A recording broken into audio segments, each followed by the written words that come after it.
Phone receive করবে এবং প্রশাসন আসার আগে, প্রশাসন যে জায়গায় আসতে একটু সময় লাগবে ওই জায়গায় আমরা আগে জায়গায় পৌঁছার জন্য চেষ্টা করব এবং আমরা যে জায়গায় পারবো না এখানে প্রশাসন সরাসরি আসবে।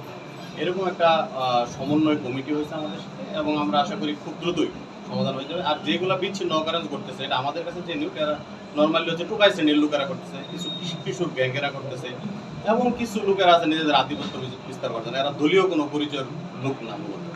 এবং এটা খুব দ্রুত ইনশাল্লাহ আমরা আশা করি যে এটা সমাধান হবে। অনেক কিছুকেই সাম্প্রদায়িকতায় আমরা রূপ দিয়ে দিই, এটা ঠিক না আমার দৃষ্টিতে।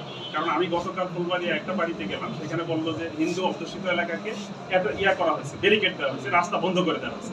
আমরা দ্রুত গেলাম, যাওয়ার পরে দেখি যে সেখানে হিন্দু যে একটা পরিবার আছে, সেই পরিবারের 5 ভাইয়ের মধ্যে জমি নিয়ে গন্ডগোল, তারা রাস্তা আটকাইছে। এখন এক ভাই আরেক ভাইকে আটকাইছে, এখন দুর্নাম হচ্ছে যে মুসলমানরা এটা করছে। এই জন্য